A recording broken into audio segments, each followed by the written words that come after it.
जय माता दी। आप सभी को चैत्र नवरात्रि की हार्दिक शुभकामनाएं। माता रानी आप सभी की झोलियां खुशियों से भर दें।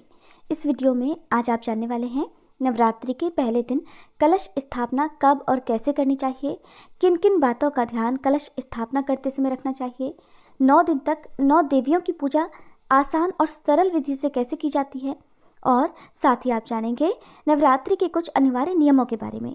इस बार चैत्र नवरात्रि 9 अप्रैल मंगलवार से प्रारंभ होगी। 9 अप्रैल को प्रतिपदा तिथि और नवरात्रि व्रत का पहला दिन रहेगा और नवरात्रि व्रत की समाप्ति 17 अप्रैल बुधवार को होगी। इस दिन नौमी तिथि रहेगी और इसके अगले दिन यानी दशमी तिथि को व्रत का पारण किया जाएगा, कलश विसर्जन किया जाएगा। नवरात्रि के पहले दिन कलश की स्थापना यानी घट स्थापना शुभ मुहूर्त में सही समय में और सही विधि से जरूर करनी चाहिए। तो आप 9 अप्रैल मंगलवार को सुबह 6:02 से लेकर 10:16 के बीच में कलश की स्थापना कर सकते हैं। इस मुहूर्त के अलावा एक और मुहूर्त है जो कि बहुत ही शुभ और फलदायी माना जाता है, वो है अभिजीत मुहूर्त, जिसमें आप सुबह 11:57 से लेकर दोपहर 12:48 के बीच में भी कलश की स्थापना कर सकते हैं। कलश स्थापना करने के लिए सबसे आवश्यक सामग्री जो आपको चाहिए होगी वो है जौ बोने के लिए मिट्टी का एक पात्र आपको चाहिए। चौड़ी परात या बर्तन का भी आप इस्तेमाल कर सकते हैं। साफ मिट्टी और मिट्टी का एक छोटा घड़ा जो कि कलश होता है, और उस कलश को ढकने के लिए मिट्टी का ही एक ढक्कन, गंगा जल, एक सुपारी, 1 रुपये का सिक्का, अक्षत यानी कच्चे साबुत चावल, मौली, कलावा जिसे हम कहते हैं, बोने के लिए जौ और जल के अंदर डालने के लिए इत्र, क्योंकि इत्र माता रानी को बहुत प्रिय होता है। अगर हो सके तो आप इत्र का प्रयोग जरूर करें। पुष्प और पुष्पमाला, जटा वाला पानी वाला नारियल, लाल कपड़ा या लाल चुन्नी, दूर्वा घास, लौंग का एक जोड़ा और कमल गट्टा या फिर आप कौड़ी भी जल के अंदर डाल सकते हैं। कलश की स्थापना करने से सभी देवी देवताओं का पूरे 9 दिन तक, सभी शुभ शक्तियों का 9 दिन तक घर में वास बना रहता है।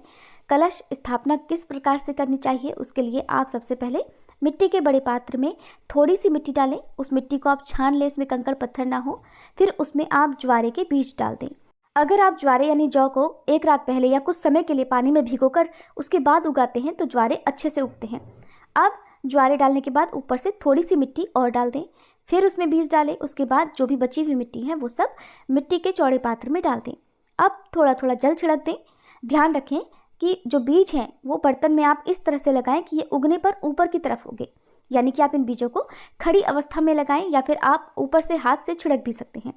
अब जो कलश है उसके मुख पर, कंठ पर आपको मौली बांधनी चाहिए। कलश पर तिलक लगाएं। इसके बाद कलश में गंगा जल भर देंगे। पूरा गंगा जल ना हो तो सादा जल भी भर सकते हैं। जल में सुपारी, इत्र, दूर्वा घास, अक्षत, हल्दी की गांठ और सिक्का भी डाल दें। कलश के किनारों पर यानी जो कलश होता है उसके मुख पर आपको आम या अशोक के 5, 7 या 9 पत्ते रखने होते हैं। पत्ते रखने के बाद आप उस कलश को ऊपर ढक्कन से ढक दें।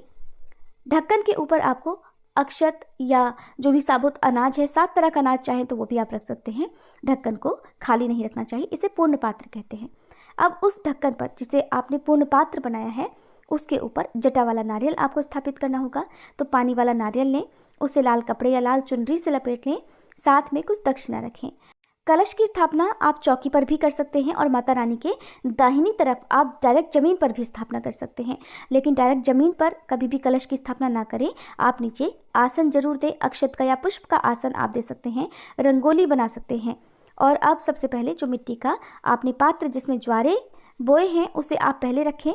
उसके ऊपर आपको जो जल वाला कलश है वो रखना है। अब उसके ऊपर आपको नारियल की स्थापना कर देनी है। जो नारियल है वो श्रद्धापूर्वक आपको कलश के ऊपर स्थापित करना चाहिए। इस प्रकार आपकी कलश की स्थापना पूर्ण हो चुकी है। अब सभी देवी देवताओं का आप आह्वान करें, फिर विधि विधान से नवरात्रि व्रत का पूजन करें। जिस प्रकार से भी आपको संकल्प लेना है, नवरात्रि के पहले दिन माँ भगवती के प्रथम स्वरूप माँ शैलपुत्री की पूजा बहुत ध्यानपूर्वक करें। पहले दिन की पूजा में आपको समय अधिक लगेगा, इसलिए आप बहुत ही संयमित होकर और पूरे धैर्य के साथ इस पहले दिन की पूजा को संपन्न करें। इस बार नवरात्रि की सभी तिथियां अपने आप में पूरी हैं, तो पूजा करने के लिए आपको पूरे 9 दिन मिलेंगे। पहले दिन आप माँ शैलपुत्री की पूजा करें। इस दिन आप माँ शैलपुत्री को गाय के घी का भोग अवश्य लगाएं। ऐसा करने से आरोग्यता की प्राप्ति होती है और जो भी बीमारियां हैं वो दूर हो जाती हैं। माता रानी के सभी 9 स्वरूपों की पूजा आप जब भी करते हैं तो भोग में आप बताशा, लौंग, सुपारी हर दिन नियम से जरूर अर्पित करें। धूप दीप जलाएं, मौसमी फलों का भोग लगाएं। शाम के समय आप जो भी फलाहार आपने अपने लिए बनाया है उसका भोग माता रानी को अर्पित करने के बाद ही प्रसाद रूप में ग्रहण करना चाहिए। 9 दिन की पूजा आप इसी तरह विधि विधान से करें। कौन सा रंग माता रानी को प्रिय है, कौन सा विशेष भोग अर्पित किया जाता है, किन विशेष मंत्रों के साथ, स्तुति मंत्र के साथ माता रानी की पूजा की जाती है, इसकी आपको हर दिन की अलग वीडियो नवरात्रि की पूजा से एक दिन पहले ही आपको हमारे चैनल पर मिल जाया करेगी। आप इन वीडियोस को भी जरूर देख लिया कीजिएगा। अगले दिन माँ ब्रह्मचारिणी की पूजा की जाती है। माँ के दूसरे स्वरूप माँ ब्रह्मचारिणी को इस दिन शक्कर का भोग लगाना चाहिए। ऐसा करने से दीर्घायु का आशीर्वाद मिलता है। तीसरे दिन माँ चंद्रघंटा की पूजा की जाती है। इस दिन आप गाय के दूध का भोग माता को जरूर अर्पित करें और उसका दान भी करें। किसी जरूरतमंद व्यक्ति को दूध का दान देने से धन, वैभव और ऐश्वर्य की प्राप्ति होती है। चौथे दिन माँ कूष्मांडा की पूजा करें। इस दिन आप माँ कूष्मांडा को मालपुए का नैवेद्य अर्पण करें और फिर बचे हुए मालपुओं को आप जरूरतमंद लोगों को दान में दे दें। जिनका उपवास नहीं है वे मालपुए का सेवन भी कर सकते हैं। ऐसा करने से आत्मविश्वास, मनोबल में वृद्धि होती है। पांचवें दिन आप स्कंद माता की पूजा करते समय माँ को केले का भोग अवश्य लगाएं और कुछ केलों का दान भी करें। ऐसा करने से बुद्धि विकसित होती है, करियर में आपको सफलता मिलती है। परिवार में यदि आपके छोटे बच्चे हैं तो उनके हाथों से आप स्कंद माता की पूजा अवश्य कराएं। उनके हाथ से केले का भोग लगाकर कुछ ना कुछ दान करवाएं।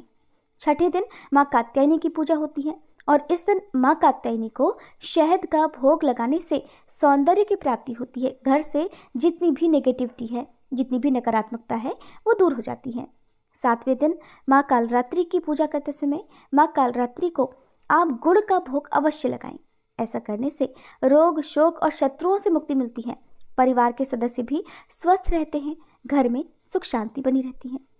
आठवां स्वरूप है माँ महागौरी का और इस दिन आप माँ महागौरी को नारियल का भोग लगाएं। ऐसा करने से जो भी इच्छाएं आपकी हैं वो माता रानी की कृपा से पूरी हो जाती हैं। 9वें दिन माँ सिद्धिदात्री की पूजा की जाती है।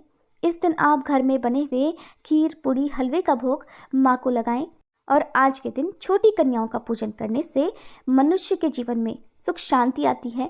माँ भगवती की कृपा से सभी अटके हुए काम बन जाते हैं और जो भी बाधाएं, जो भी परिवार में समस्याएं चल रही हों, आर्थिक, मानसिक कैसी भी समस्याएं हों, वो सब दूर हो जाती हैं। इस प्रकार से 9 दिन तक धूप दीप जलाकर माँ भगवती के सभी 9 स्वरूपों की पूजा की जाती है।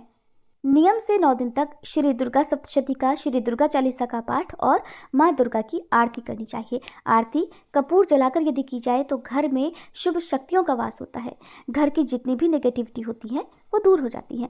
यदि आज की वीडियो जानकारी अगर अच्छी लगी हो तो वीडियो को लाइक और चैनल को सब्सक्राइब नहीं किया हो तो जरूर कर लीजिएगा। हमारे चैनल पर आप हर दिन चैत्र मास महात्म्य में देवी भागवत पुराण की कथाएं भी इन दिनों सुन सकते हैं।